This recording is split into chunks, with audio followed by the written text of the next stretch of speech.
All right, good evening, everybody. A full crowd tonight for a couple different reasons, I'm sure, so welcome to all the faces in the room.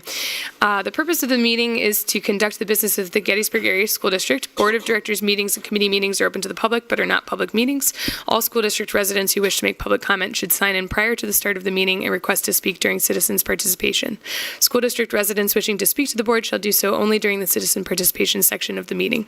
Public comment is welcome and all issues will be referred to the appropriate board, committee, or administrator.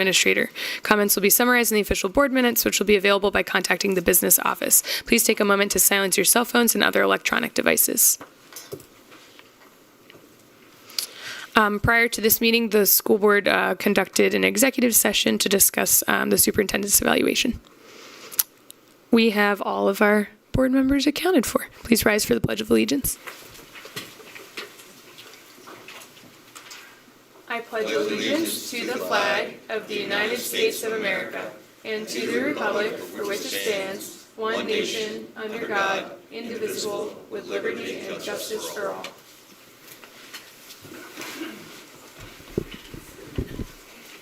All right, we are starting with our notices and communications. We are going to start with Ms. Lauren Schwartzbeck. Welcome.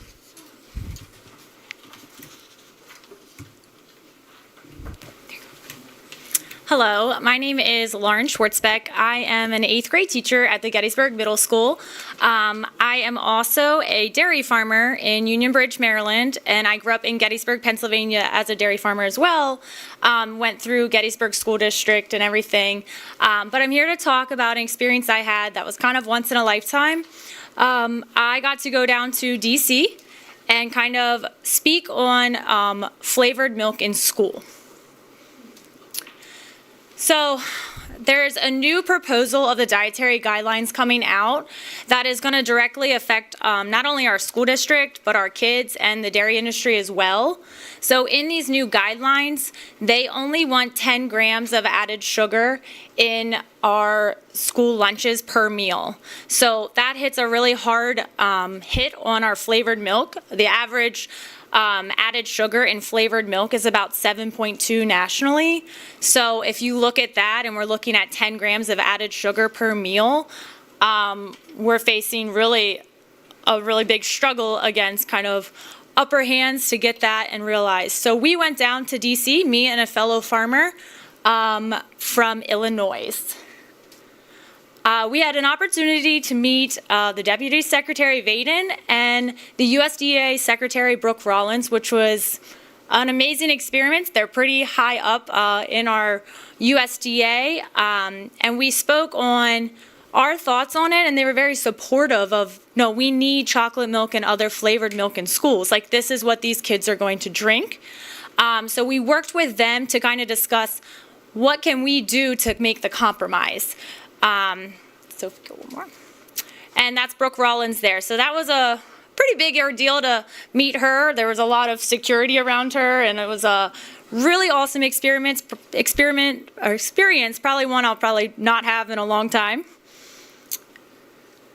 One more. But what really I want to hit home is since 2006, the dairy industry has cut sugar out of milk by 57%. So we've made drastic changes to our product to try to better fit our kids, because I'm sure when you guys were in school and you had chocolate milk, it was the best thing because it was loaded with sugar. But what we're seeing that is if we take more sugar out of this, the kids don't drink it. They don't like it. If we get rid of flavored milk in general, we're going to see a huge shift in food waste.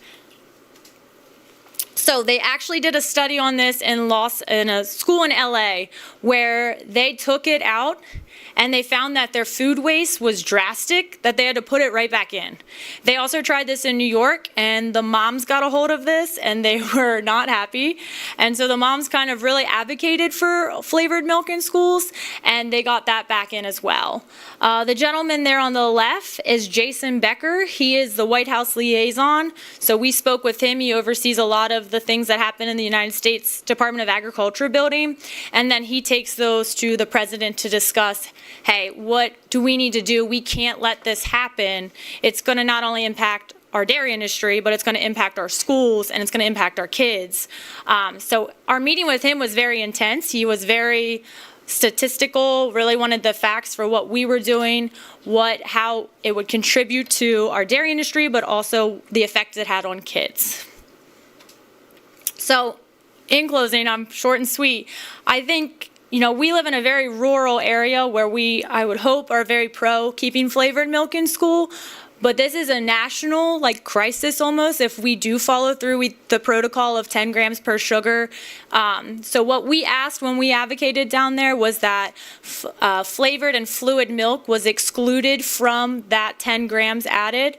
So we go down here again in about 2 weeks and go through some more meetings with members in DC to see where we're at. But they said it could be a pretty big fight that we're going to have to fight for this. So it looks like if there is no flavored milk in school, the dairy industry could lose $121 million profit. So chocolate milk counts for 2/3 of the milk consumed in schools alone. So we hope we don't get to that, but I just wanted to speak, as a teacher who sees students every day choosing chocolate milk. I also had a great conversation with our food service director, who is doing really big things in our district, and the implementation of whole milk, which I think is great to have back in our schools. So I just commend what we do here in our school, because I think the food we serve is really exceptional quality. But I just am hoping that flavored milk stays within our schools. So, thank you. Great, thank you for sharing that information with us.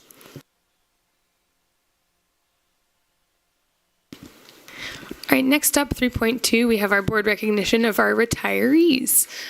Morgan is going to lead us in this lovely list of so many years of service.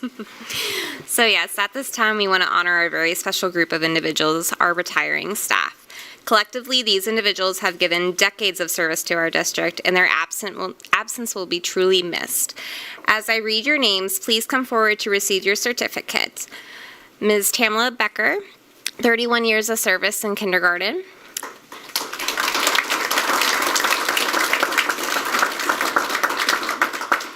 Ms. Christina Cooley, 20 years as a reading specialist.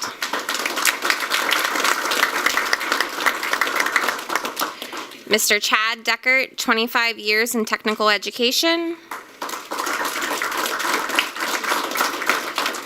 Ms. Lisa Forsyth, 5 years as a custodian. Mr. Michael Ginter, 32 years as a physical education teacher. Ms. Angie Hughes, 29 years as an ELA teacher.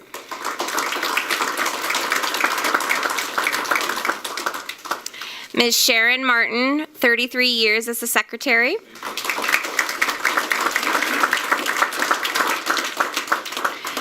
Ms. Dana Newton, 19 years as a first grade teacher. Ms. Amanda Petrosia, 33 years as an English teacher.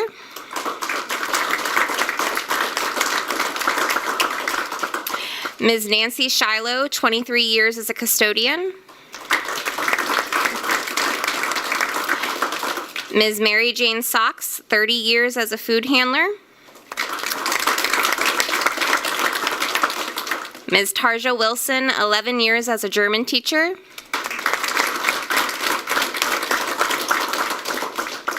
Ms. Leslie Woodward, 26 years as a music teacher.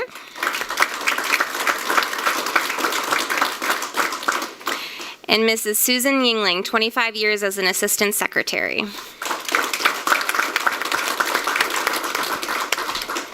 Thank you, everybody, for all of the years that you have given to our students and making our schools a better place and teaching them the warrior way. Thank you. Another round of applause.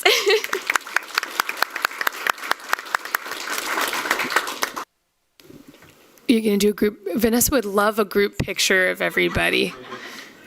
And then, yes. And then after the picture, board members, you're going to take a minute if you'd like to join. Al and I wanted to walk out and kind of, assuming that not all our retirees would like to stay for the entirety of the meeting, you would be welcome to be dismissed, but we'd also like to congratulate you on the way out.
All right, thank you, everybody. It's a huge feat to have, hundreds of years of service to our school district in all of those names. So a big congratulations to all those retirees.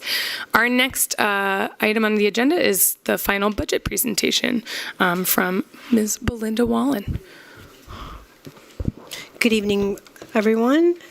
For you tonight, we're going to do a quick overview of the budget and some of the areas that did change in order to balance three options.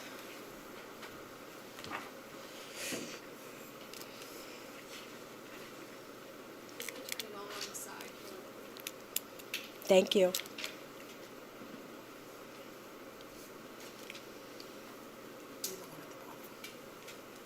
This one? This one? Yeah, but you could, don't go up, go down. I know.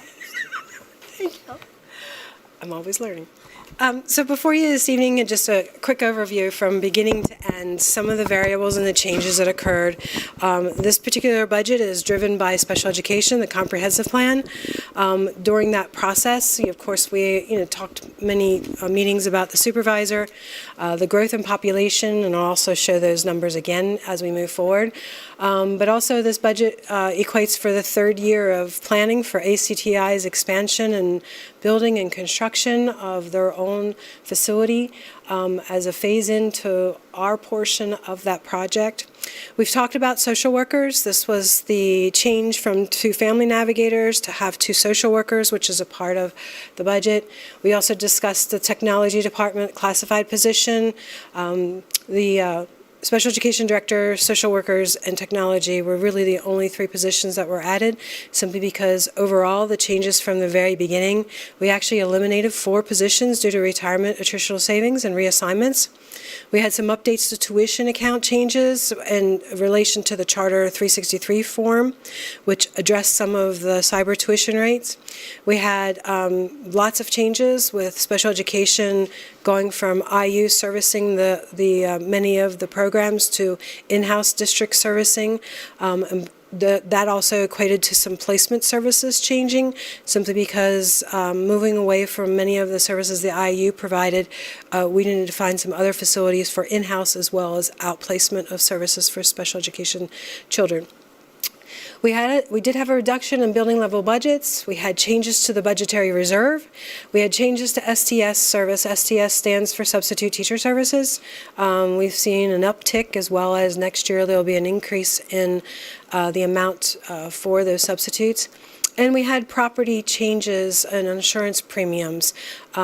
Big significant difference here, simply because a few years ago we were pretty much not renewed at the one vendor, and we've seen a 50% increase in just 1 year because the vendor did not renew us because of claims. Interesting enough, 4 years later, we're back with that vendor, and we've seen a significant decrease in premiums, which we're very pleased with. Our broker definitely did his work due diligence in shopping the prices. Changes in revenue over the course of time, earned income definitely increased. Our property assessment changes, including newly identified exempt properties or changes, our delinquents and all other revenues, and changes in state revenues. Now, I will say that we are state revenue in terms of what the governor is proposing. We are not following what the governor is proposing simply because it's not a true number to pitch to. So what we are currently doing is pretty much at current levels of state property and all the basic subsidy, special education subsidy, transportation subsidy. So if we knew that there was current increases in the current school year, we provided them into the 26-27 budget. Otherwise, it's status quo, simply because, again, we need to pass our budget before the state passes theirs, and could go for an extended period of time. We also had changes in the federal revenue, in which we've discussed that as well. So reductions in some federal revenues along the way, that we had to reflect those changes in our budget as well. So overall, you'll see as the administration recommendation has been since a few meetings ago that we're recommending 3.5%. I will say 3.5% is 1% ACTI and 2.5% for general operating expenses. So overall, it's a 3.5% increase is what's being recommended. So our total local sources is just 56.6 million. State sources is 24.4 million, and of course our federal revenues, just slightly over $1 million, for total revenue of $82 million. As you can see, 68% of that is local sources. Local sources meaning taxes, real estate taxes, earned income, delinquents, realty property transfers, all local sources of revenue on our books. Our revenue summary, this is what we've typically have shown as well as post to the website, but this is just a quick snapshot of what the actuals were for 24-25, what our current budget is for 25-26, and showing local, state, and federal sources, as well as any of commitments using some of our committed funds for what we were planning for. You can see the overall mill value at the top of the screen for a 2.9%, a 3.5%, and a 4.12%. The addition to this information, what was previously shared, is we're just breaking down the actual operating percent increase versus ACTI, so we can clearly show that our commitment to the expansion of ACTI and the ability to provide programming and additional services to our students is a definite support by administration, by the district, and by the board itself. The highlighted areas that you'll see at the bottom is, this is the assignment of capital funds, and I'll talk a little bit more about that later, but I wanted to highlight this area because this number has changed in order to balance the budget. Oops. General fund expenditures by object, no matter what percent is discussed in terms of tax revenue, 2.9, 3.5, or 4.12. The general fund expenditures are a pretty status. Has not changed other than the changes that have occurred since the very beginning. Our ending salaries and benefits are 60%.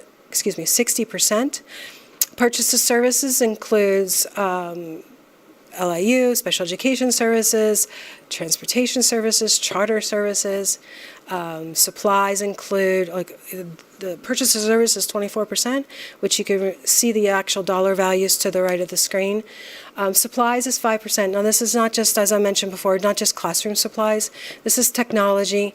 This is also some energy. So it's a supply in the sense that it serves our district in some form or another.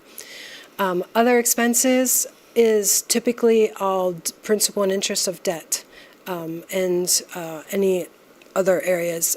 We have no capital-like expenditures in this budget. That all falls in our capital reserve fund, which we've kind of briefly discussed before. But overall, our total operating expenditures is $82.7 million. 6% of that, according to policy, would make us fall at $4.9 million, and that'll be displayed in just a little bit as well. Here is just the expense summary in just similar fashion as to the revenue, comparison of the 24-25 actuals, the 25-26 budget, and also the proposed 3.5% draft final budget on the third column to the right. I will say that just as you see some red numbers at the bottom, they were changes in our fund balance. And so in 24-25, we actually overspent our budget by $229,128. We plan to overspend our budget for 25-26. That, if you'll recall some of the financial forecast reports that you've seen, we've been running in the red in terms of special education as well as charters. So this number of 1.6 million. It's not a surprise. This is money that was set aside from unassigned fund balance that was to balance the budget. And the likelihood of using all of that will be very probably a given, simply because of the special education is really by far outpacing itself in our terms of budgeting and controlling costs. It's an area that we cannot control cost.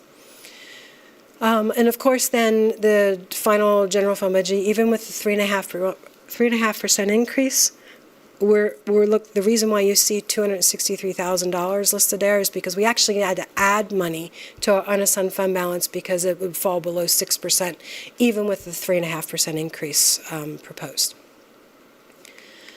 All right, so here, spend a little time here. We've seen this slide before, so revenue equals expenditures. When I mentioned about the addition to the fund balance, it is this column right here, because we start with 4.7. 6% of fund balance is the 82 million. 6% of fund balance is $4.9 million. So obviously, you see our ending and our starting, we need to be at 6%, so that is that number right here.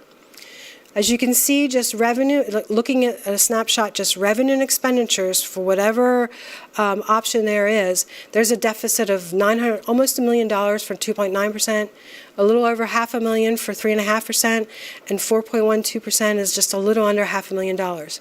Now, how do we come up with those funds? Well, as before, we proposed that we do annually, every year, take a portion of the PSERS committed funds and plan to use those funds for the increase in PSERS as it continues to climb.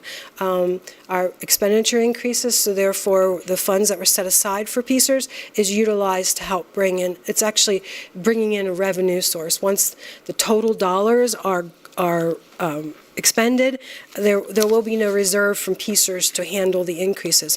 The goal, hopefully, by that time, PSERS will be on a decline, or at least we'll have some sort of consistent lower number being proposed by PSERS.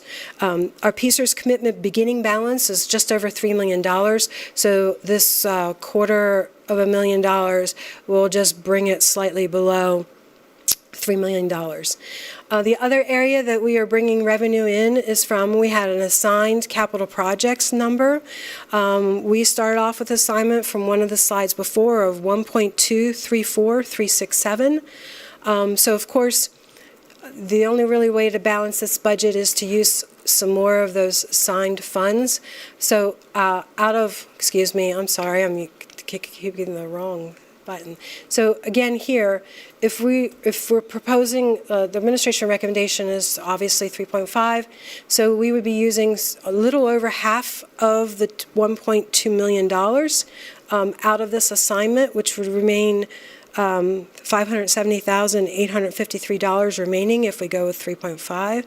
If we go 2.9 in the motions later, we are using $890,000 out of that 1.2 million, which then would leave us $331,000 of this capital reserve funds that we set aside.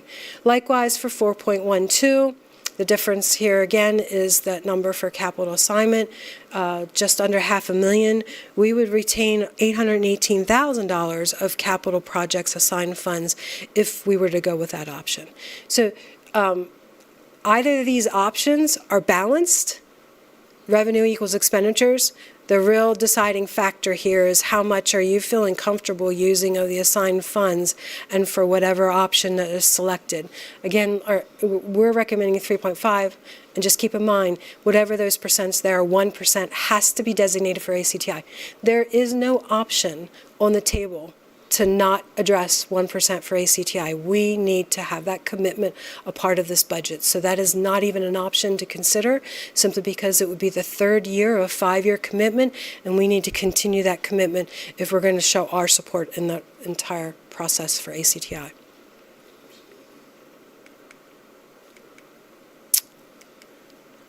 Here's our general fund by expenditures by function. As you can see, this is what's called by function, which is not just objects, like what you've seen before of salaries and benefits and supplies and so forth. This is by function. So this is, instruction level services throughout the district. 57% of our district expenditures are related to instruction, day-to-day, special education services, support services in terms of administration and or building support level services, 30%. We have other financing sources, 12%, which is our principal and interest. And operation of non-instructional services, just 1.7 million.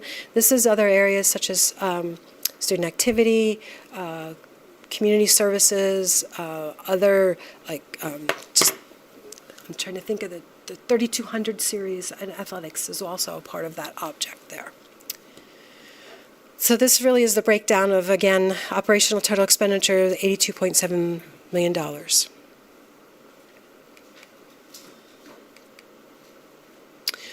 One of our members had asked, well, how much cash on hand does this really leave us with, our unassigned fund balance? So as you recall, this is a slide that we showed previously, and if it's based upon 0%, our cash on hand, which means our ability to pay expenses July and August, become almost non-existent in 2027, by the end of 27, if we were to go to 0%. 26, we're hoping that we have at least 13 days of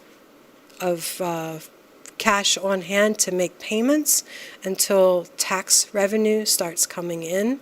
Our bills go out July 1st, and so a lot of our planned expenditures are put on cash flow and cash analysis, just to make sure that what we actually have to pay, we pay.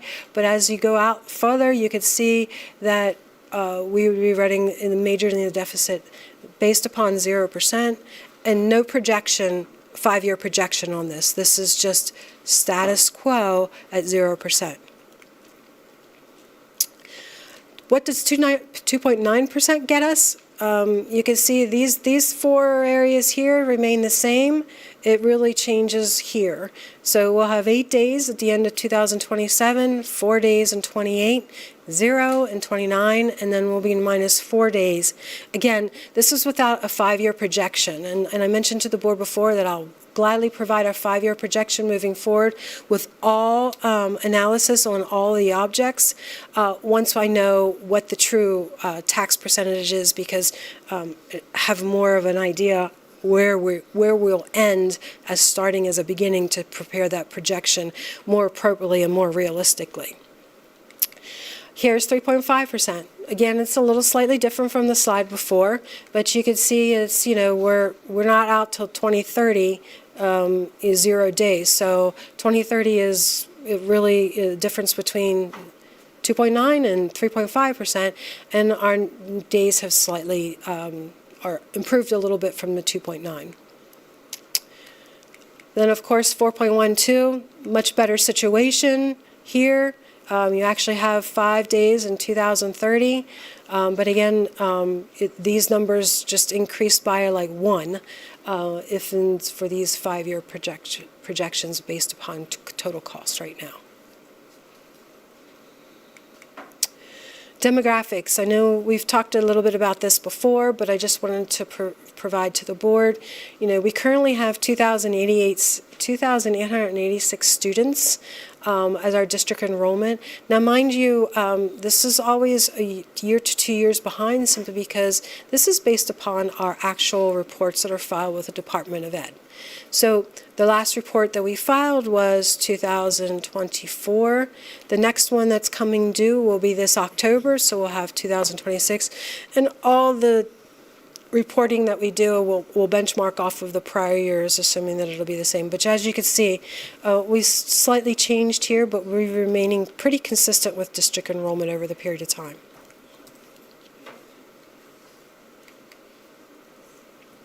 Our demographics based upon that pupil enrollment, how much it costs to educate for the enrollment.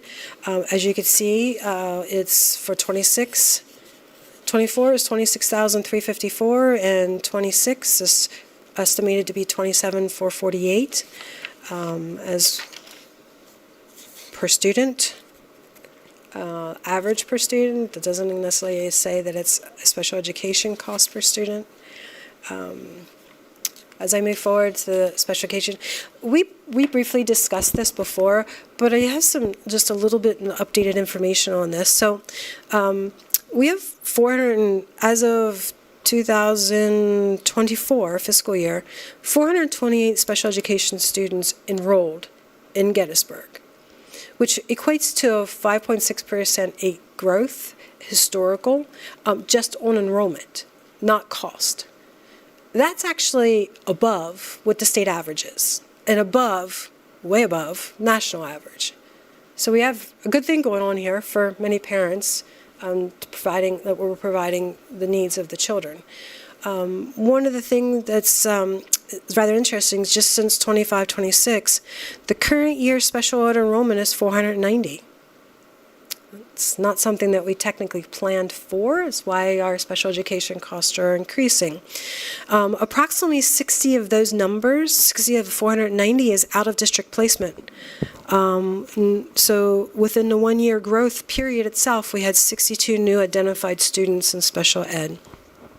Since 2019 through 2025, the special ed function of the district, which is 1,200 category, has seen and rose 64.8%, whereas inflation at the same time period, national inflation, rose 25.4%. So we're far exceeding what inflation is in terms of special education. This is an area that we cannot change or alter in any way, shape, or form, because many of these services are provided that are needed and required, and also legislative rules and regulations, as well as requirements with PDE that we must provide special education service. So while one person may say it's a runaway train, it technically is, because you never know who's moving into your district, but ultimately we have to provide the services for the student regardless. So it's not something that the board of district has a total control over, because enrollment can change daily, not just annually every year. And then, of course, here's the tax millage impact on 3.5%. On the average parcel,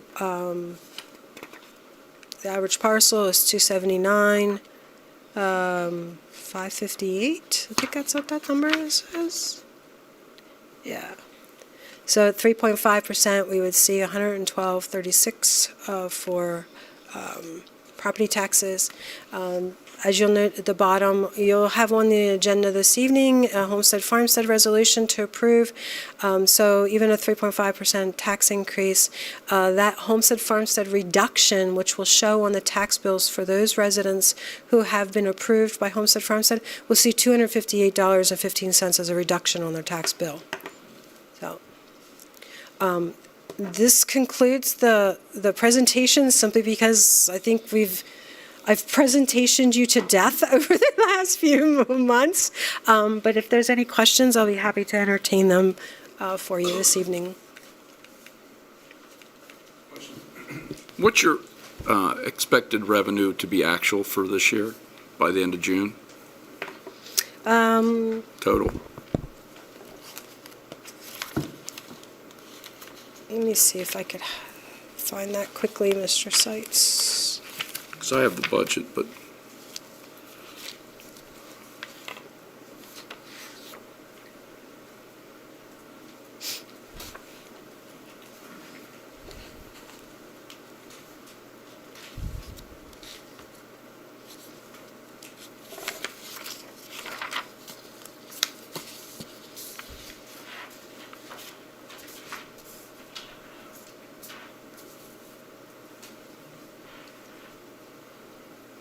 I'm not seeing the total offhand, but I am seeing that we're 2.24% above expectation right now.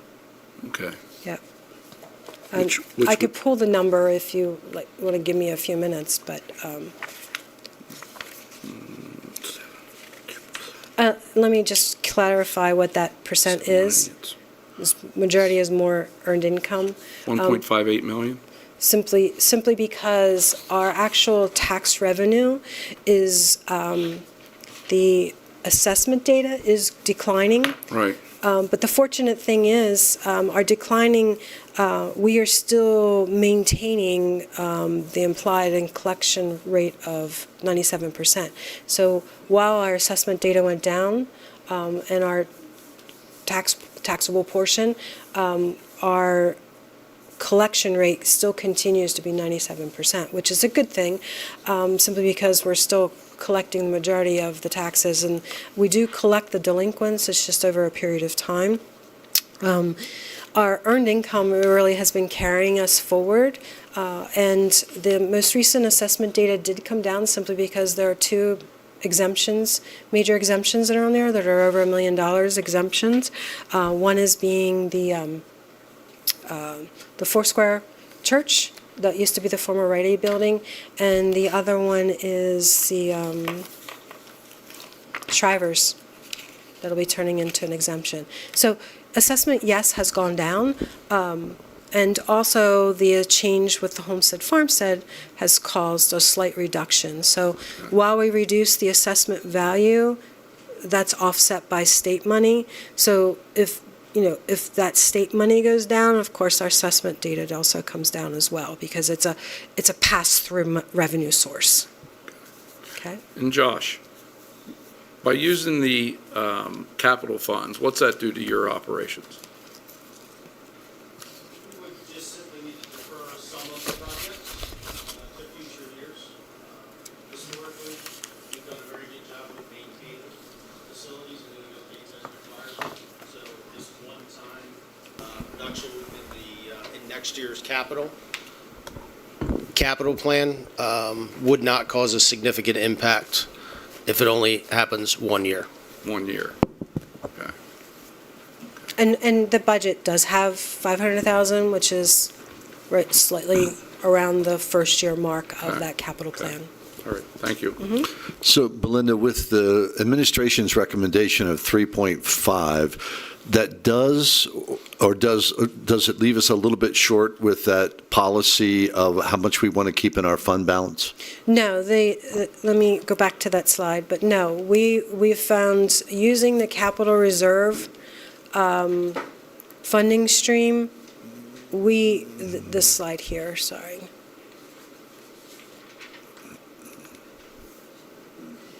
this slide here, right here, we're planning on using some of the capital assignment funds. That will change with 3.5. And this, we started here, 4.7 million for unassigned fund balance. We need to maintain $4.9 million to be compliant with policy.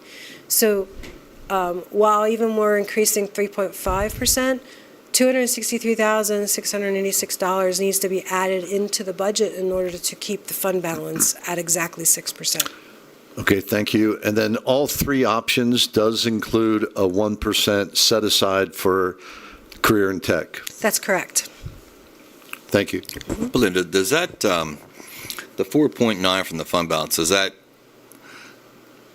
give you enough to pay the bills for the district until you start getting your money back from the state and all this local money? Tax bills historically go out July 1st.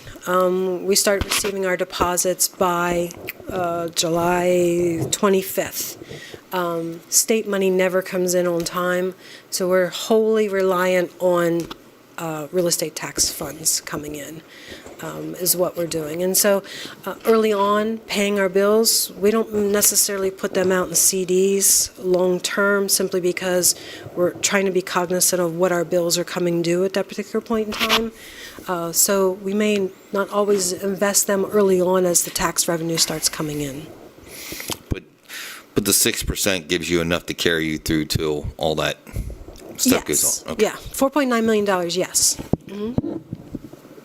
Just with the projected days cash on hand, is that with the current projected expenditures, or is that with forecasted expenditures for the years out? That's just the current expenditures at this point. I would need to provide you a projected expenditures using the percents that we have in this budget. Right. But Yeah. it, But the it is numbers, currently, right now, a status quo on the current expenditure breakdown for that cash on hand. So I'm assuming that our budget will be, and our expense will be the exact same as it is today for those 5 years, until I can get that truer projection ran for the board. Thanks. So just as a follow-up to make sure I understand that too, cash on hand goes up and down in years, right, in past years. So these figures we're saying are not absolutes. They're just the assumption that this year is, for instance, 2.9% increase. And if we don't increase at all in the next few years, we would reduce the cash on hand in those years. Is that what we're seeing? Yeah, yes, Thank you. each one. Mhm. Okay, thanks. And then, my goal is to make a responsible decision tonight. So thank you for your patience in answering my questions. I think I might just have one more question. If we go back to that revenue equals expenditure slide, please, or we're still there? Okay. So I want to make sure I understand this, that we're looking at, again, I'm looking at the 2.9% specifically. So we need about $890,000 from capital projects assigned funds. We are assured that a 1-year halt in that would not be detrimental to capital projects. That's good to hear. But I also have a question. So I think we have some nice-to-haves in our capital projects plan, and I've mentioned this in past meetings, like the LED signs in front of buildings and things like that. Can we cut some of those out to where we can not have to take $890,000? They were already cut out of this process. Those were already cut out? Yes. And again, thank you for your That's how we were patience. able to get to the $500,000 for capital projects. Thank you for your patience. I Sure. appreciate that. Sure, absolutely. Thank you.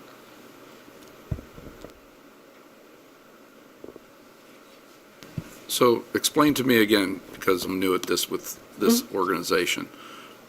At the end of June for this past fiscal year, your budget was 79 million in expenditures, which means that your revenue was matched at that point in time last year of 79 million in revenue. It was with the use of fund balance.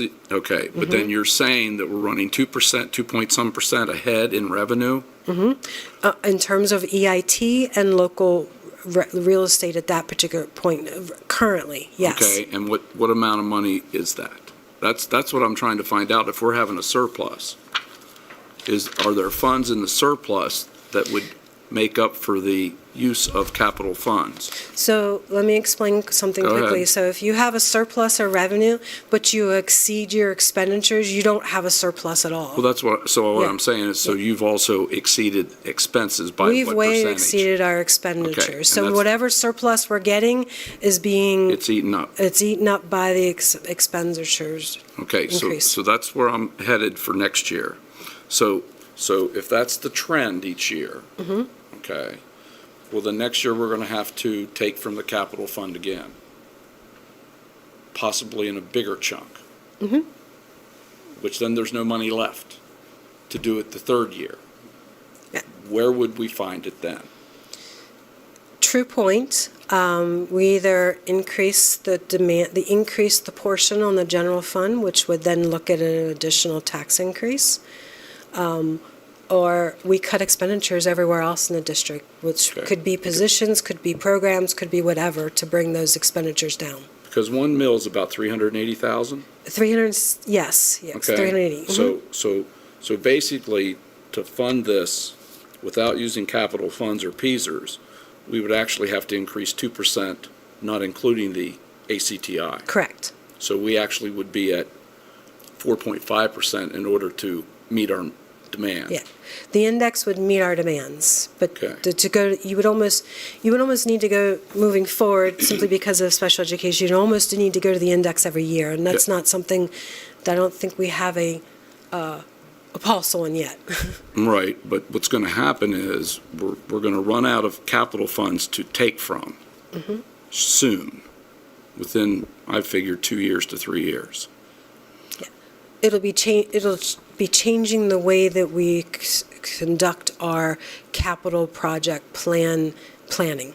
Okay? It'll become a deferred maintenance type of situation is typically what happens in these situations. So once the assigned funds are gone and you're not increasing your general fund budget to respond to your capital-like needs, the further decisions have to be made in terms of cutting programs, cutting services, and/or just deferring maintenance and not doing anything for the next couple of years. And then, of course, not sure where that will lead us, other than being program-rich, facility-poor.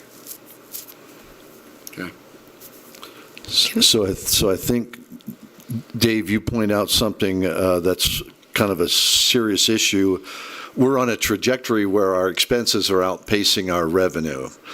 And if we take from capital reserve, if we don't generate more revenue, we're going to take from capital reserve, and putting things off a year or two by delaying those things is just going to get worse. So we're going to have to continue delaying if we don't take some action now. And I think we're partly paying for maybe not generating more revenue in the past, like last year, I'm afraid. Yeah. Can I better understand? I think you just answered this, but I need it a little bit clearer. Looking ahead at, so Josh is mentioning, if we keep taking away, then it would cause an impact on the capital plan in a negative way over years, which is what they're saying as well. In terms of, you mentioned putting back into the general fund, putting money back, that there's a way to replenish that reserve fund, but I'm not clear on how. So right now, our general fund has $500,000 that we're going to assign over to capital reserve once it's passed. It's a part of this budgetary process. We historically tried $1 million, and every year we've brought this number down. This was an area that we were able to bring down. And so this capital project assignment really started manifesting itself in terms of when ESSER came through. We had excess funds coming through that we were able to take our expenditures and set them aside for a specific purpose. And so once you use specific purpose funds, Yeah, I get gone. that. I appreciate Right, they're that. The gone. clarity I needed was the beginning part of what you said, which was there was a line item, because now I'm remembering it. It's Yes. just not in front of us right this second.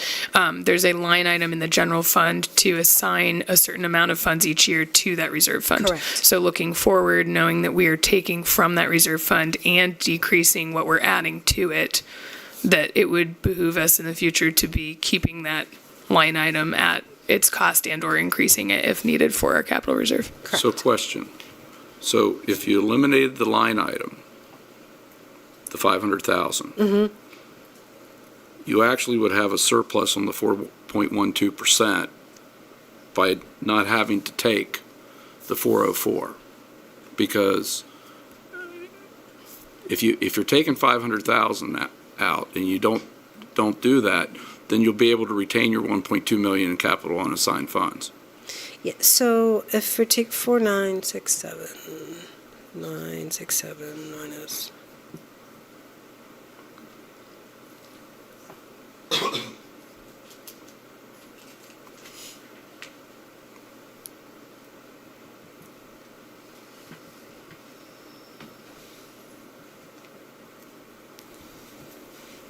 Your percent of fund balance will change. Right? It becomes, your fund balance is $4.4 million. You take off 500,000 of expenditures, so your new percent of 6% changes. So Right. yes, you would probably be close to eliminating that use of assigned funds. And it actually wouldn't be 4.12, it'd be closer to 4. Correct. So if you did if you just took the line item out, it's balanced in this way. You're adding 500,000 back in to add back into the assigned funds of capital. Well, if you take that out of your budget, then you don't take any of the capital funds out because you're just taking from one to the other. Correct. And you actually end up at around 4% with a balanced budget, and you retain your capital fund balance of 1.2 million. You retain your capital fund balance, but then you also eliminated your funding to the capital projects plan. Well, Because there's no funding to the capital projects plan for a year then, because you eliminated the $500,000. But you still in have the expenditure. funds in the capital budget to pull from.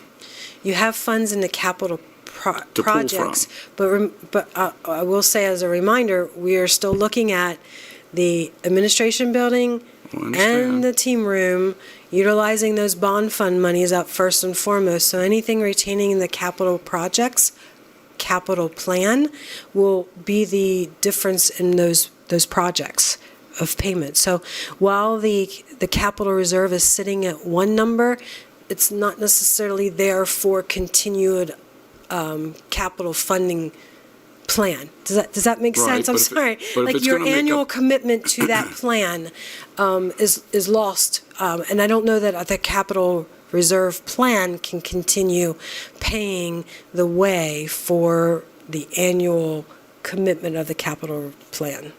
Well, that's what I'm saying. If you want to defer for 1 year, capital projects, do you eliminate the 500,000?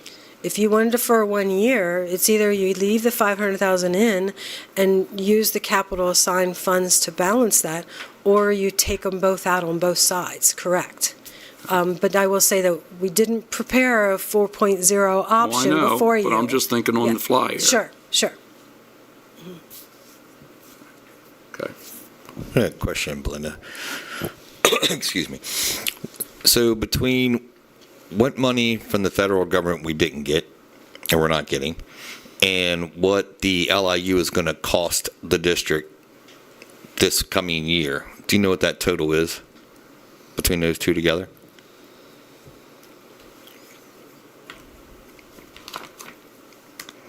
Hold on just a second, I'll get that for you.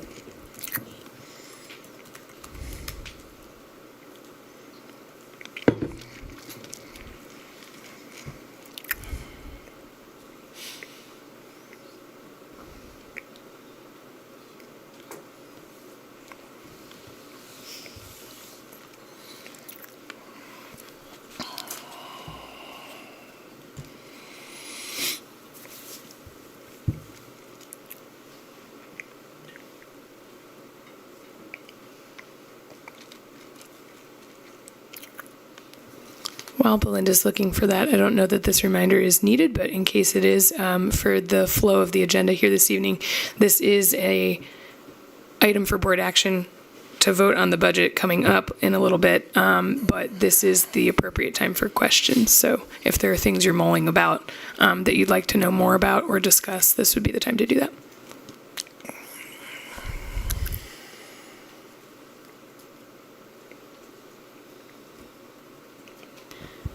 Madam President, is it appropriate to make a statement at this time? Sure. So I'd like to do that. As a school board, we have many responsibilities. As stewards of our school district and representatives of our community, number one among them is providing for responsible funding of our schools. Over the last months, we as a board have done our due diligence in examining budget data and asking the tough questions. And to Ms. Wallen and her team's credit, they've answered them. I've come to the conclusion, and I heard someone kind of reference this tonight already, that we don't have a spending problem. We have a revenue problem. With no judgment, I remind my colleagues that previous boards, and I was on one of them, raised taxes to support the operating fund in only 2 of the last 6 years. We've been operating with a structural deficit, and if we are to be responsible to our school district and our community, we will raise taxes this year. If we're to be responsible, we limit raising expenditures to only what is needed, and I feel like, again, Ms. Wallen and her team have done a good job of being responsive to us, eliminating nice-to-haves. Dr. Mastner, you opened the budget season asking for a 4.2% increase. Ms. Wallen and her team, again, with very hard work, have gotten that down to 3.5% tonight. I contend this is still sticker shock. I am inclined to support a 2.9% tax increase. That's 1% for ACTI, 1.9% for the GASD operating budget. And I do believe that's achievable by not causing significant impact if we use the capital project assigned funds, as we've been assured tonight can happen. So thank you for your consideration and listening. Thanks, Kathleen. It looks like I have your Belinda number. is ready for So answering it's Tim's question. 1.75. 1.75 million. So, and that equates to, what would that be a percentage? More than 1%. More than 1%. Yes. So part of our problem isn't anything that anybody's done before. It's just things that we didn't see coming. Correct. As in, so it's really not prior board's issues. It's just things that have happened beyond our control to make us have to do what we have to do now. Thank you. The 2 properties that you reference, Shriver's House and the Rite Aid, Yes. what's their total combined assessed value?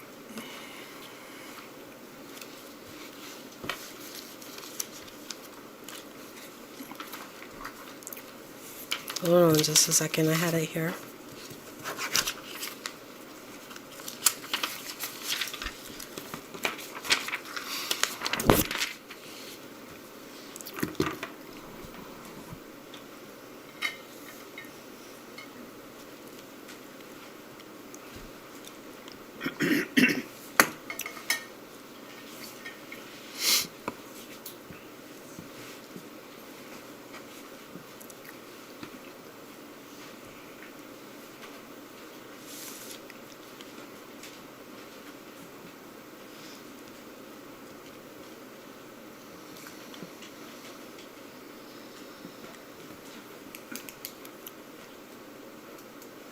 $2.365.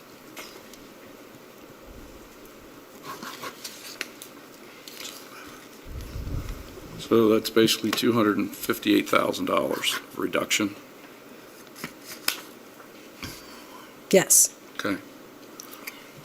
But the increase in assessed values between the rental properties east and west of town that are going online now and Amblebrook, we should have had a surplus of new generated assessed values.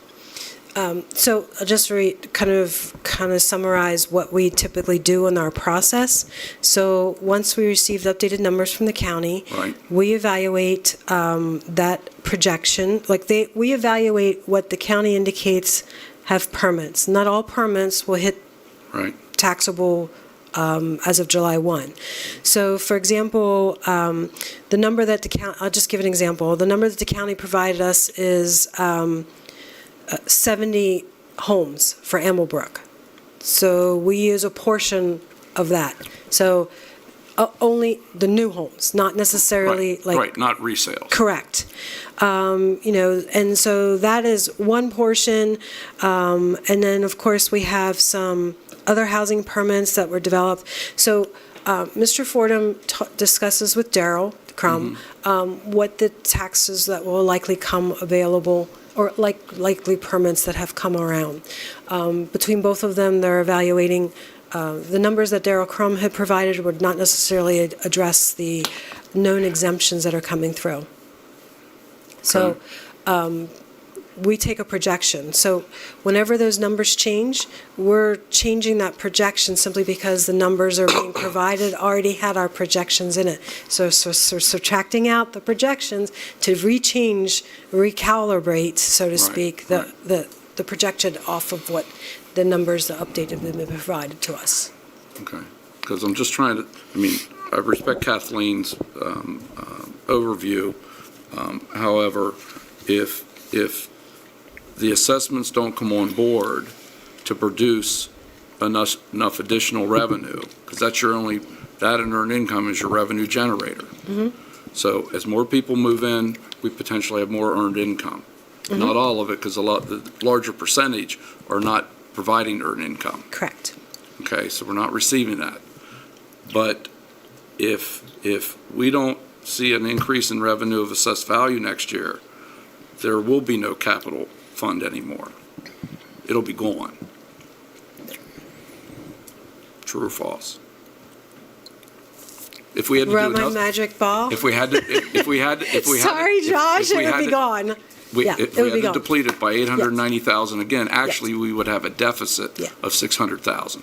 And I've been a part of district before where they have put off any sort of improvements to their facilities, and they became very facility poor to the point where it took many years to kind of regroup and rebuild. Right. And it took loans and bonds to help do projects at that facility. So unfortunately, and I understand, Kathleen, your point, but because this is kind of a point of reference year from what our revenue was in the past and where we might be going in the future, my opinion is, unfortunately, is you got to get as close to 4% as you can get. Or otherwise, you're going to have too much of a structural deficit to overcome next year with any new assessed values. It's not going to be there. And then you're going to start cutting, period. Which is not what a school district wants to do to provide the service to the students, which we don't talk a lot about. We talk about bricks and mortar, and we talk about supplies. We don't talk about academic programs that would have to be suffering, which then ultimately suffers those children when they're our age. So everybody has to understand, you may be increasing taxes to increase revenue, but what you're trying to do is to build up a person's life later on.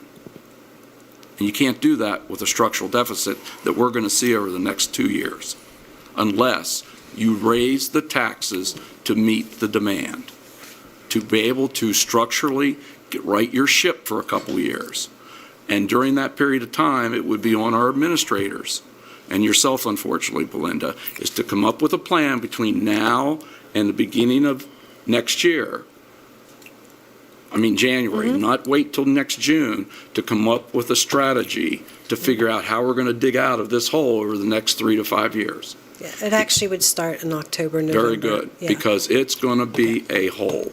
So I advocate what I'd like to see happen, but reality is, if you don't keep that revenue coming in for at least 1 or 2 years, it's going to be a far bigger blight to your students, 3, 4, and 5. Okay?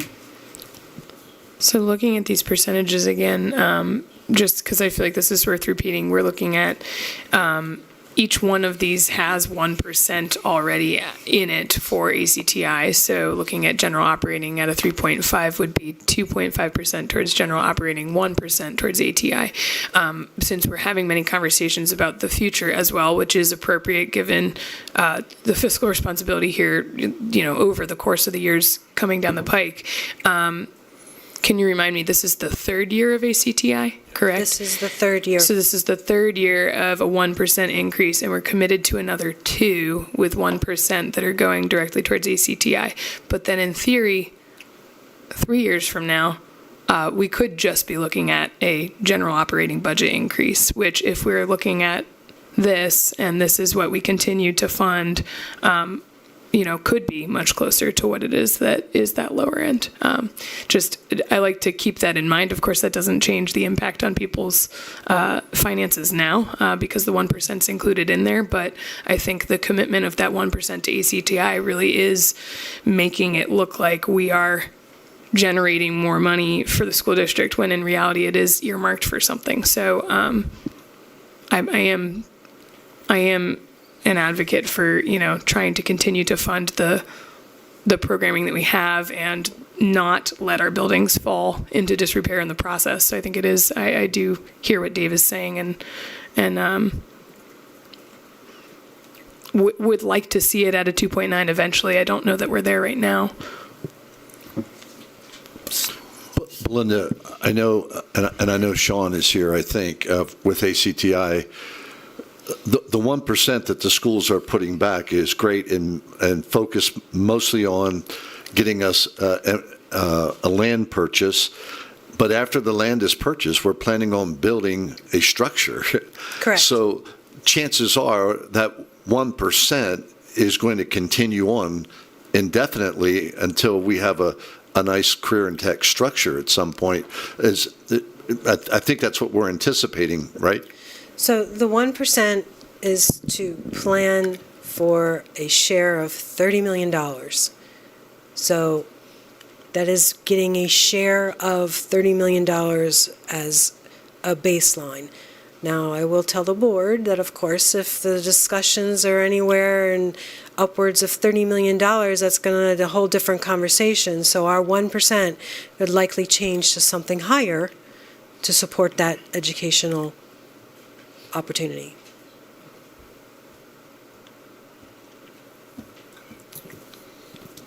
So I have questions, I guess, and a couple comments. Is it fair to say with the LIU kind of shortening the runway on the special ed that we've had to face? So I think you pointed out that we kind of overspent about $1.6 million. That's kind of a one-time, we won't expect that year over year, correct? That should not occur year over year. Our comprehensive plan was to be at least another 3 more years before we were bringing these items in. The IU's plan itself had changed, so we had to advance our plan itself. So this phase, if I'm not mistaken, Dr. Matzer, this phase and this transition addresses the entirety of the comprehensive plan. So the only increase that we would see moving forward is an influx of more students being identified. Okay. Yeah, I mean, this is my 7th budget cycle, and I think I'm just now starting to get an understanding on how school budgeting works. So, I mean, yeah, it's kind of a rough year. We had the LIU runway being very extensively shortened. We're losing, you said, $270,000 of federal funding. So, yeah, I think you guys have done a great job in terms of budgeting revenues to expenses, and I think your 3.5% is pretty in line for I think what we're looking at.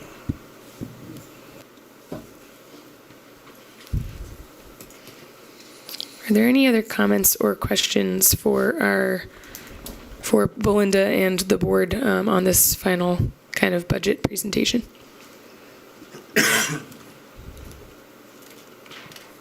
Okay, hearing none, we're going to move on for now to citizens' participation. Dr. Murray. Thank you, Madam President. We have 3 people that have asked to address the board this evening. We'll start with Mr. Walter Glass.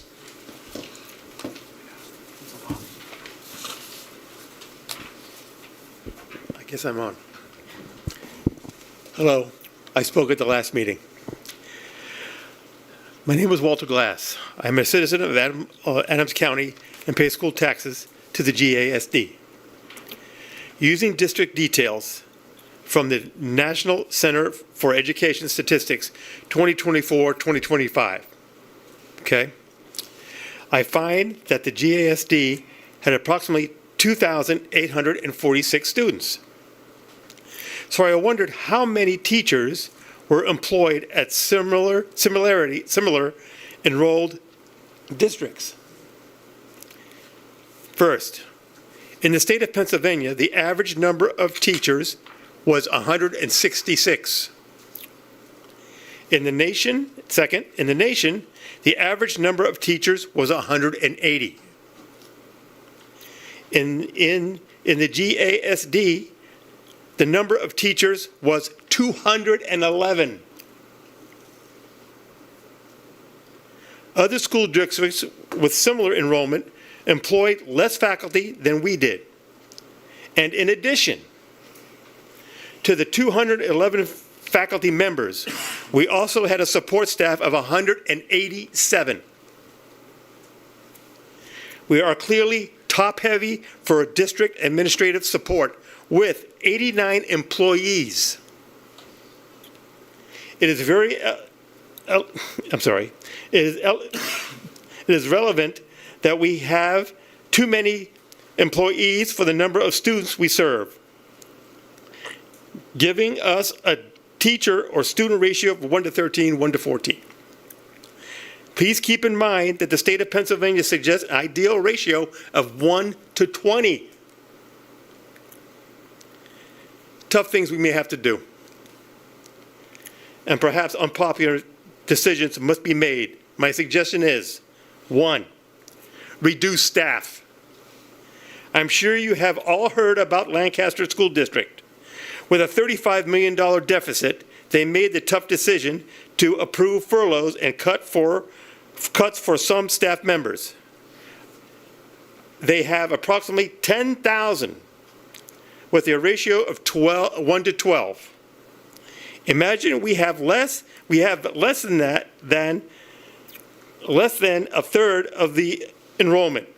Reminder, approximately 2,846 that we have. Okay? And a ratio of 1 to 13. It is obvious that we have too many employees. The pie chart shows it.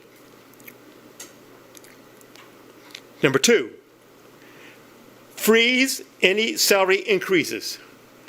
We just don't have the money. You're saying it yourselves. We don't have the money. Where are we going to get it? I don't know about you all, but my wallet's emptying. And then yours is going to be too. 3, slightly increase property taxes to 1%. So that it's not a burden on the senior population. If these tough decisions are not made, we will become another Lancaster, having to cut to the bone rather than cut the excess fat. I don't need to say any more. Thank you very much for listening. Thank you, Walter. Next, we have Pat Furlow. Pat, did I pronounce that correctly? Sure, that's good. Hello, my name is Pat Furlow. I'm another resident of Amblebrook. I've been here a couple times. Basically, I agree with Bill Glass. The student-to-teacher ratio in Gettysburg area school districts is ridiculous. My daughter teaches down in Baltimore County in Maryland.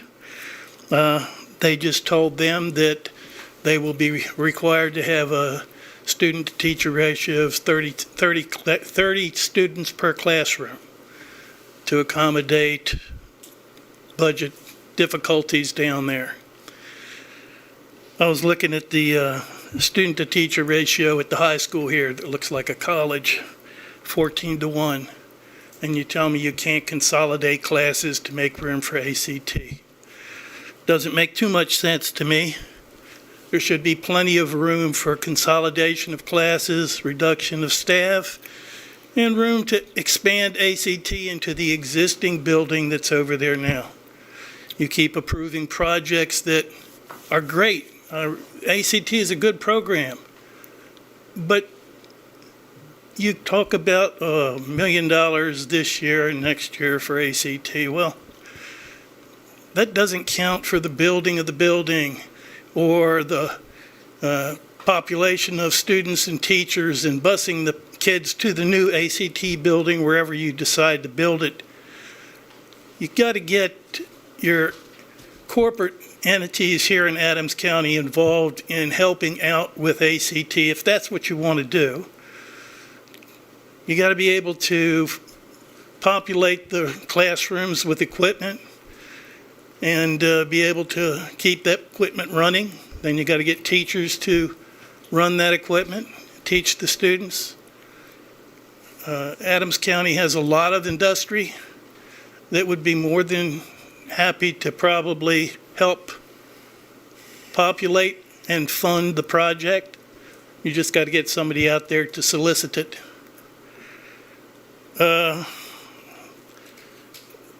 Those various projects that you were talking about in earlier meetings about LED signs and such for schools, and they're really nice. I had an electrical sign company for 50 years. I know all about it. I used to sell them. Well, that's another project that you're going to be spending money for year after year after year because they break down. You need service contracts. That's going to be more money. So you talk about problems this year. Well, in about, 2 more years, you're going to have to be dealing with the new teacher contract. I'm sure they're going to want more money, maybe more teachers. You're going to have ACT, you're going to have a teacher's contract, along with all the other problems that we have right now that you can't afford. I do not believe you will be able to keep the buildings in Gettysburg area school district up to par. Let the students have the quality education that they're getting now and be able to fund them in future years to come without killing us over school taxes. I can tell you for a fact, I have talked with several people in Amblebrook that are moving in that have decided Delaware is a much better place to move to. Get the same amenities, less taxes, and they prefer to move there rather than come here because they've seen a tax increase for the past, I've been here for 3 years, and I can see that tax increase moving into the future for at least the next 7 to 10 years. A lot of us over in Amblebrook probably won't live that long to see this building ACT put together, but that's just my opinion. You can take these words to heart because look to the future. You don't have the funds now, you won't have the funds in the future. Thank you. Thank you, Pat.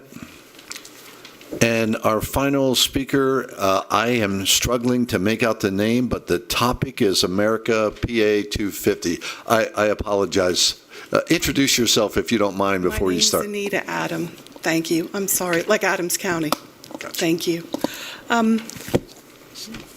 I'm here tonight just to talk about a minor thing that hopefully I can get a quick resolution on. My son is the developer of Unity Park. I'm here in proxy for him. He's in Texas working. Mr. Massner and I have gone back and forth a number of times. The director of facilities and his crew have done a wonderful, wonderful job taking care of Unity Park, but it is in need of a little bit of repair. And right now, not such an important thing with everything going on. I get it. It's just $1,000 or $2,000. I have some receipts here I'd like to leave with someone. Did talk to you in November, sent the receipts. We were supposed to have a meeting. We were supposed to have a board meeting with the president. Keep calling, keep emailing. We've gone back and forth. Just want to figure out who to give these to and how to get them in the expenses officially. Is there somebody here I can give these to? I certainly can take them. I know that in the emails that I had sent to you, we did talk about what the district does as far as upkeep at the park. Yes. And I know that there was some, I guess, grants that were talked about, but those grants had nothing to do with the school district itself. So I know Josh might be able to speak to this as well. I know that what we've done with the park and the upkeep of what the district is required to do has been done. Right. And it has been done, and you're correct about all of that for the last 10 years. We are at a 10, 11-year mark. It is America and PA 250. We just have a small amount of things. Again, we're not talking about a lot of money. It's probably $2,000 or $3,000. We have the receipts here. I know I've emailed several copies. I'd like to leave them again for you to review. Absolutely. And I guess I do have a second question. It's a resolution to this problem, actually. So in the process of trying to keep this project looking so well, and for anyone who's not familiar with this, Unity Park is an educational park that Dr. Redding agreed to put in the age of telecommunications and cell phones. The park talks about how communications was during the Civil War, which is so relevant to Gettysburg. The park talks about the role of young people in being involved in their community and their country, very important these days. The park also talks about a message of hope for the future, unity, coming together, putting aside differences and coming together. The park is used by the battlefield guides, the national park, the town guides, et cetera, et cetera, et cetera, who are constantly in touch with us, telling us they're using the park. And I know it's used economically by a lot of businesses. They start tours and things there. I found out in November that there was a grant applied for to revitalize Unity Park. And it kind of scratched my head. Can you hear me? Kind of scratched my head because the economic arm that's supposed to be developing jobs and businesses in Gettysburg applied for a grant to revitalize Unity Park. Okay, they got a grant just for $3,950. We're going to say $4,000. Not a piece of mulch was moved in Unity Park. Not a single piece of mulch was moved in Unity Park. So I did some research, and I have an application in March 22nd of 2025. The grant was applied for. Mr. Reynolds did a letter in support of this grant in March as well. In May 2025, there was an award given for Unity Park revitalization. So if the money would have gone to revitalizing Unity Park, I wouldn't be here and we wouldn't have this as a budget issue. May 6th, Gettysburg Times did a lengthy article about Unity Park revitalization happening. And on July of that same year, we switched from Unity Park to Alumni Park and a volunteer project of revitalizing Alumni Park. A final report was made of the grant dollars for Unity Park in August 7th, and it detailed where the money was supposed to be spent in Unity Park, but it wasn't spent in Unity Park. So the story went that we got the parks confused. I know that that is not the truth because I know that Mr. Reynolds knows the difference between Unity Park and Alumni Park. And there was a lot of paperwork put in place with Larry Redding on the difference because Unity Park was on, Wainwright and Lefevre and Baltimore is alumni. Kind of disappointed at how things are unfolding here and would really like to try to get some resolution. Here's money that could be used to keep the park in Gettysburg really nice for this upcoming anniversary.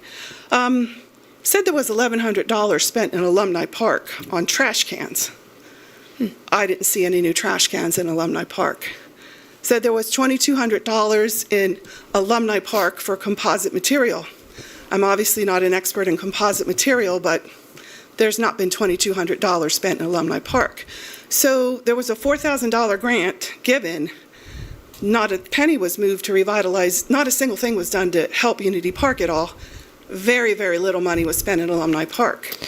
I just can't seem to get answers on where the money went. Yeah, Ms. Adams, thank you for bringing all this information here. It's clear you've been talking with our district administration about it. This is the first, at least to me, that I'm hearing about it. So we can certainly, what you've brought would be helpful information, and Sure. then we can continue to talk about it and reach back out. We absolutely can. Yeah, you can I'd ask love a meeting, 'cause question. I've You can asked ask a for question, meetings Dave. several times. Yeah, thank you.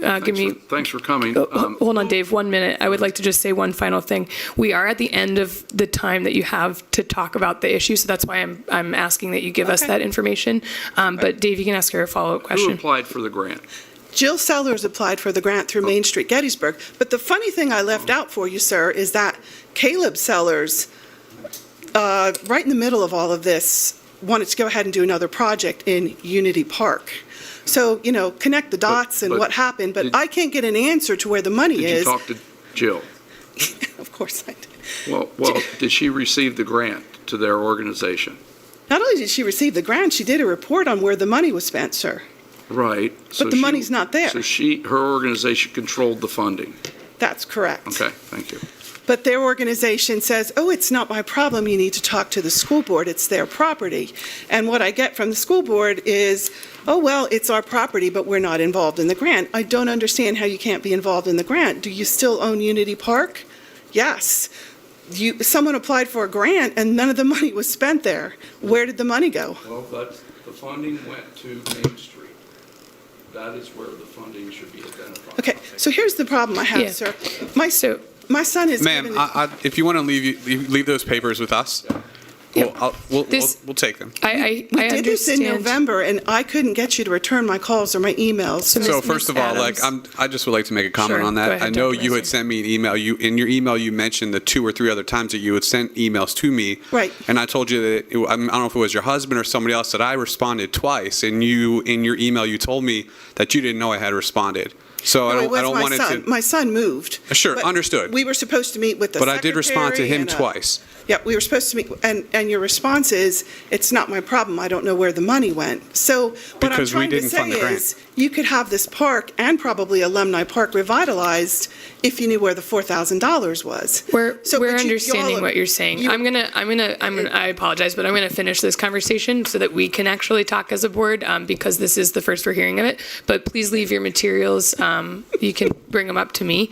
I hear that you don't feel heard, so thank you for coming and talking to us about it I and feel bringing it up. Okay, let me get you the responses. Here you go. Thank you. I think we have to say, what are we teaching our kids? Money was, who do I give this to? You can bring it up to me. That's fine. Thanks. There's clearly a lot of miscommunication with the people who are applying for the grant as well. A lot of money that's missing that can't be found. There's money in the Sure. Got it. Thank you. Thank you for bringing that to our attention. We are going to move on to our routine approvals. Unless I hear otherwise from the board, we're going to kind of take it as a big chunk, 5.1 all the way down to 511. It's a lot of routine approvals. Our agenda, our board meeting minutes from May, our authorization for the superintendent to hire over the summer while all of the new hires are happening over the summer, year-end budget transfers, approval of depositories, athletic game help rates, facility use hourly labor rates, exonerate elected tax collectors, approve the solicitor, our annual auditor agreement, approval of the consulting physician contract, substitute teacher service agreement, Red Rover absence management system, and our HR recommendations. Looking for a 5.1 down to 514 motion unless. Yep, scrolling down, thank you. It's that long. 5.1 down to 515, thank you, as one motion. So moved. Second. Do you have to pull something out? Oh, my apologies. Could you pull out the substitute teacher? Yeah, so Al, can you just make your motion pulling out substitute teacher, please? Yep. Revise your motion. I would like to revise my motion to approve everything except for 5.13. We'll pull that out separately and vote on it separately. Whoever gave that second, if they Second. agree. Yeah, thank you. Great, thank you. Apologies, Donna, I didn't see you over there. Any discussion on 5.1 to 5.15 without 5.13? I have a question. Yeah, go ahead, Kathleen. 515 HR recommendation, can we just be reminded of the proposed salary increase for Act 93 personnel, the business manager, HR coordinator, assistant superintendent, and classified staff is a contractual obligation, is that correct? The increase itself? Yes. And what is that increase? What The percentage? percentage was 3.95. Thank you. Any other questions on those items? And to reiterate, I mean, that is a contractual obligation that we have agreed to previously. so Correct. Correct, for the Act 93 contract. Appreciate that. Yep. Hearing none, we'll take a vote. Kathleen? Yes. Dave? Yes. Mike? Yes. Tim? Yes. Al? Yes. Ryan? Yes. Justine? Yes. Donna? Yes. And I vote yes. Now we're looking for a motion for the approval of the substitute teacher service agreement, 513. So moved. Second. Any comments or questions on 513? Hearing none, we'll take. Sorry. Just, Go ahead, Ryan. I don't have much detail about the substitute teacher service agreement, and it does seem just a little opaque at this point in terms of what we're agreeing to if it's an issue of salary. And so it might be a question for Morgan in terms of rates. So it is not an issue of salary. This is an agreement that we have with the company that provides all of our substitutes that we have currently. It's a 2-year contract that we have approved. We've been with them for quite some time. So it's essentially a contract renewal. Correct. Okay.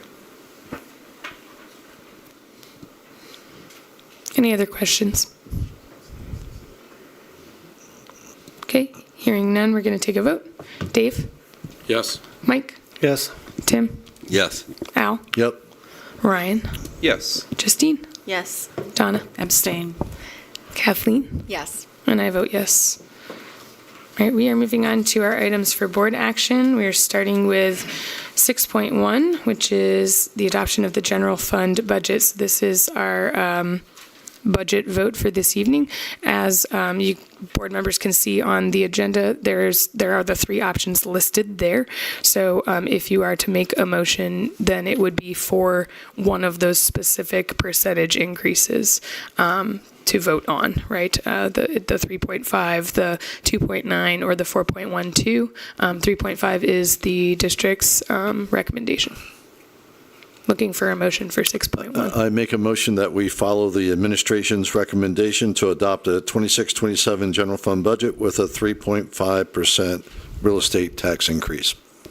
Second. Discussion or comments on 6.1?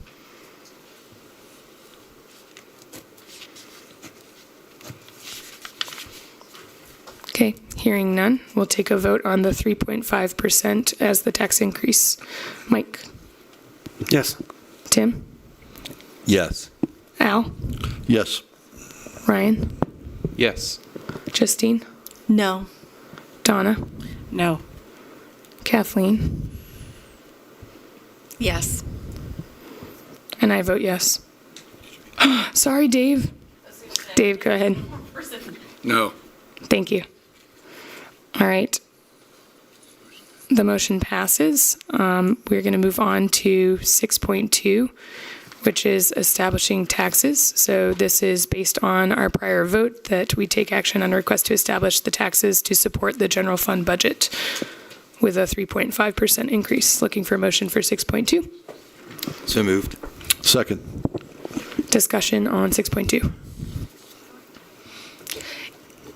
Yeah, this is a... Can you clarify, what are we voting on? Absolutely. So this is a required vote after we adopt the general fund budget to vote on increasing the taxes. So based on...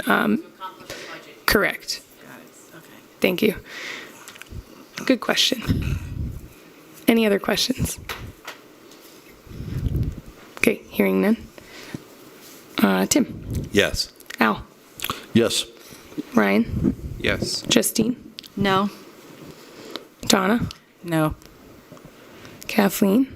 Yes. Dave? No. Yes. Mike, thank you. Tim?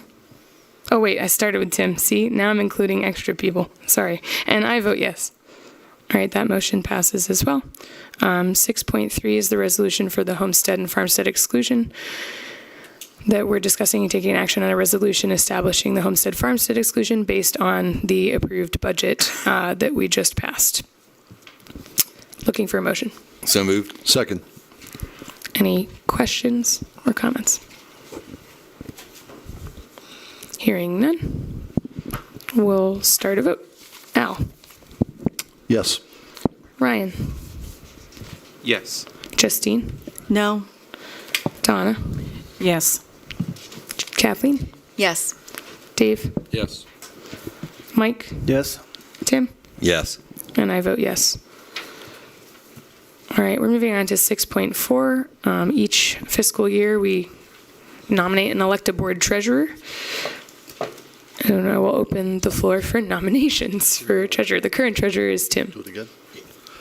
I would like to nominate Mr. Tim Sigmund. Second.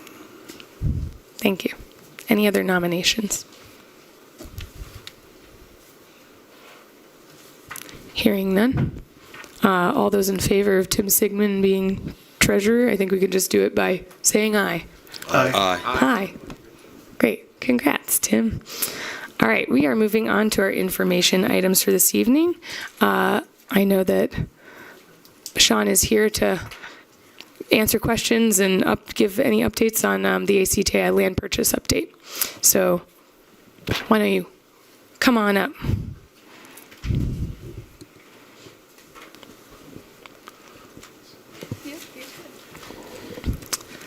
Welcome. Thank you. Good evening, everyone. First of all, thank you very much for your support of ACTI. And in your informational packet there was a memo that we sent out several weeks ago about land purchase for a potential ACTI building project in the future. And I'm just here to answer any questions you may have on that memo. Does anyone have questions for him? Yeah. Sean, I know things are not definitive yet. There's still a few things that have to be worked out. How close are we? Well, we are in kind of a traffic study phase right now.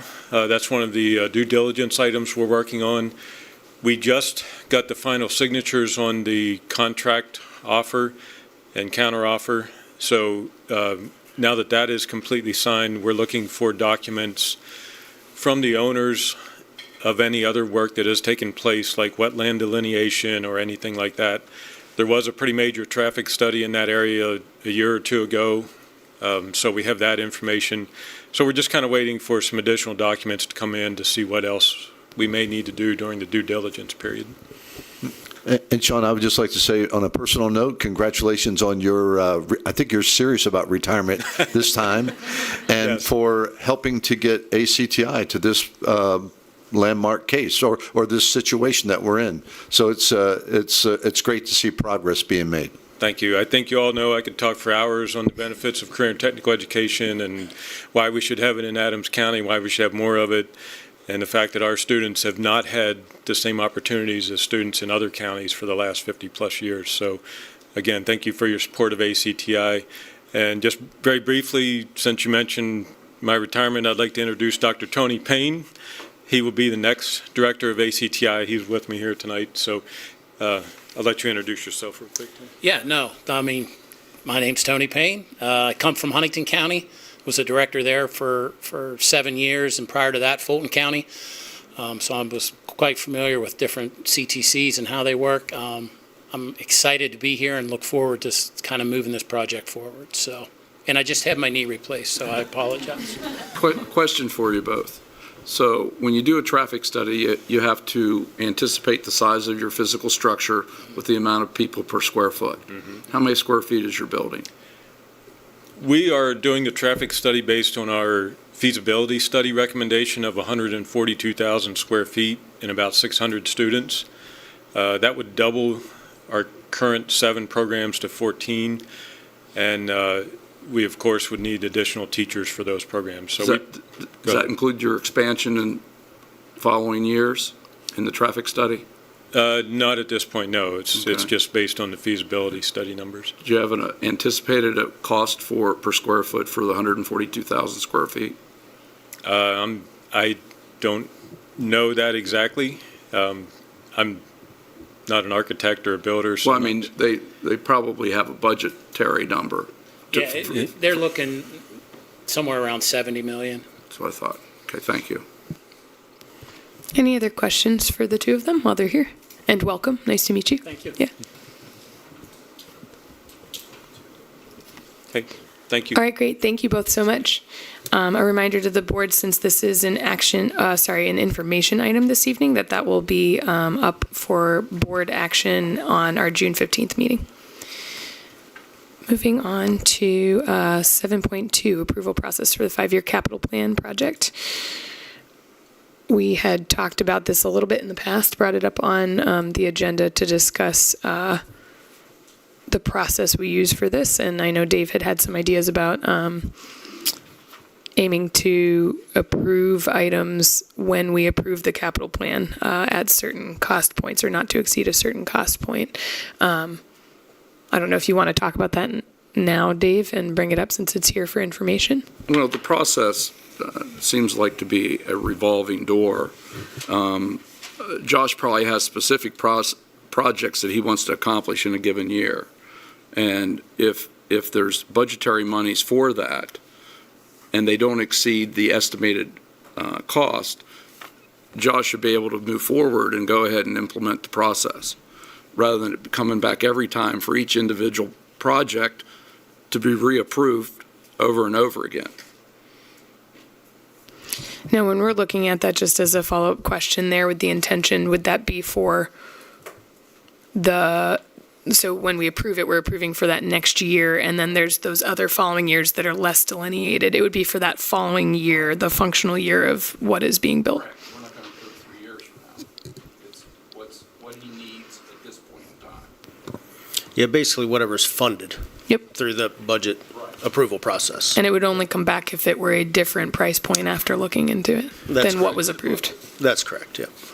I kind of like that idea, but with a caveat. I think in terms of looking at the 5-year capital improvement plan, and I think we've discussed it on this board several times, you should take things like envelope repair, like things that have to be done to maintain the integrity of the buildings, and they should be in one category, and some of the stuff like the electronic signs or redoing basketball courts or stuff like that should be an ancillary category. And then, have the building envelope category, something that Josh, once we approve it and budget for it, and the funding is there, that he could just go ahead and take care of it. But I do like having the ability that when the projects come due, the board can assess at that time, do we want to spend the money on that? Because you never know when something like COVID or LIU or something comes up funding-wise that we may need to reallocate funds. Just for the prioritization part, meaning like things that are maybe not necessary right now versus things that yes, correct. need to be fixed.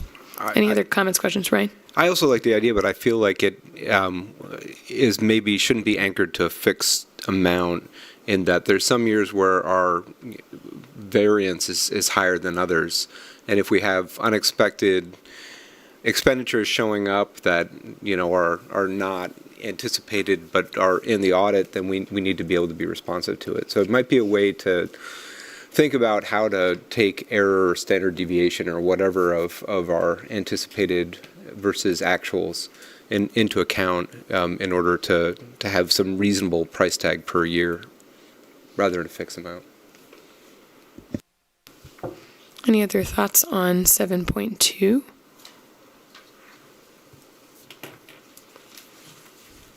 This is also something that then would be coming up for board action next meeting at our June 15th meeting. Okay, hearing none, if you have any further questions about that, in the meantime, I'm sure Josh would be willing to answer those to clarify for the 15th. Moving on to 7.3, information item, girls wrestling cooperative sponsorship with Shalom Christian. Entertaining an agreement for cooperative sponsorship. Cody, would you like to speak to that a little bit?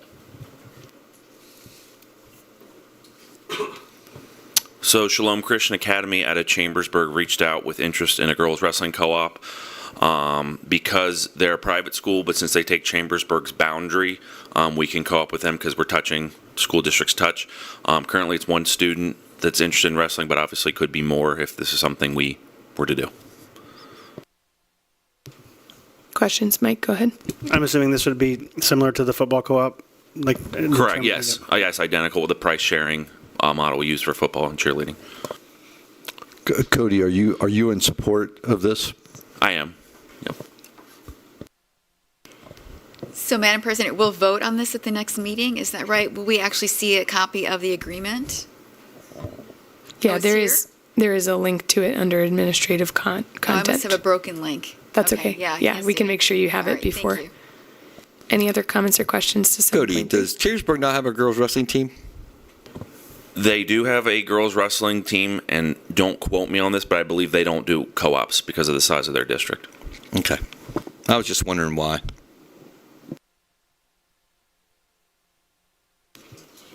Any other questions? Great, thanks, Cody. Moving on to 7.4, information item, food service meal prices. Any questions or comments about that?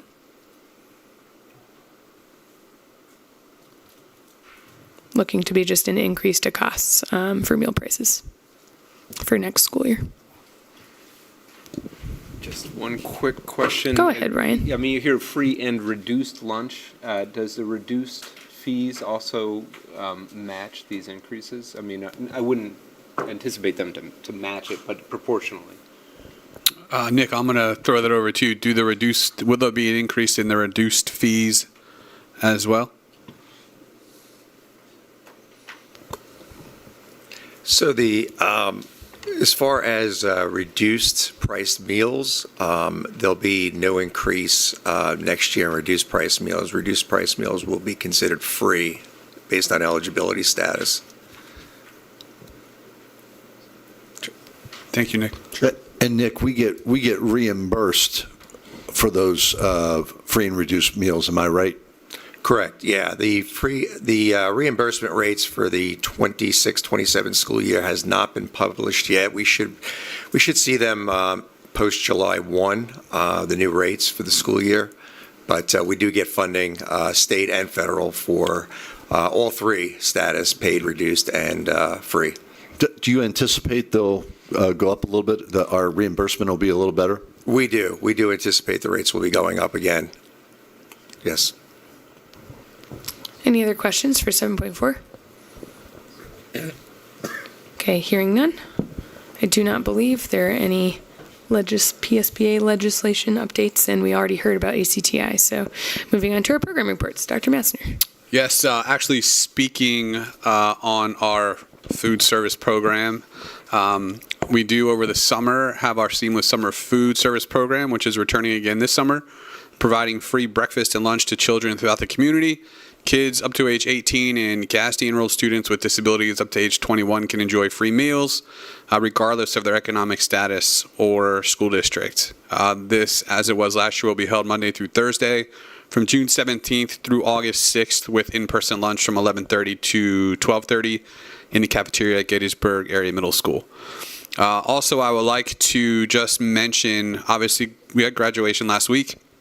We had 18 students from the high school this year took the Pennsylvania Seal of Biliteracy exam, which is the largest group of participants the high school has had in the short history of offering that exam. And I'm happy to say that 11 members of the class of 26 earned that seal in Spanish, French, and German, showcasing years of dedication and commitment to global learning. So to congratulate them. And would also like to just say one more time, as I said it last Wednesday evening, I would like to congratulate the entire class of 2026.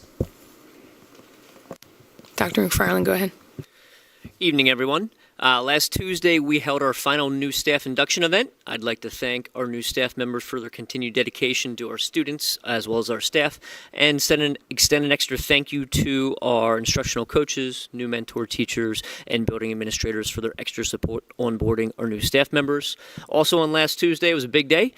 During the day, Ms. Wallen, Dr. Lappy, and myself met with federal program monitors who thoroughly evaluated our programs. In my opinion, it was a very worthwhile and valuable learning experience. Previously, at our federal programs conference, there were 3 school districts across the state of Pennsylvania that were recognized as having 0 findings during this monitor process. While in its initial phases, I think we might be added to that list of having 0 findings.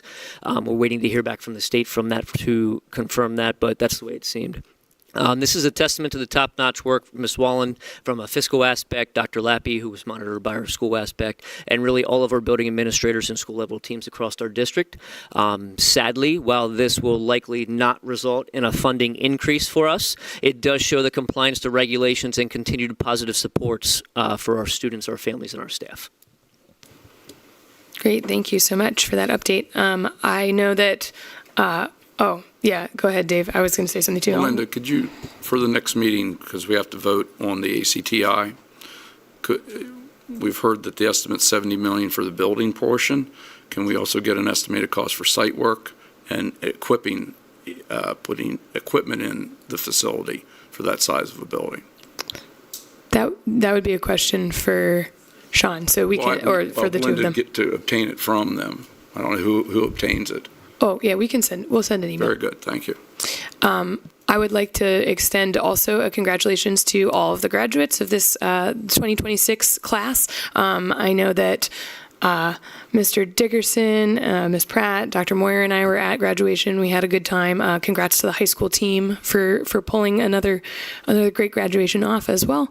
And a big congratulations to all the staff and students who just wrapped up another successful school year. Our next meeting will be here in the boardroom on Monday, June 15th at 7 p.m. Could I get a motion to adjourn? So moved. Thank you.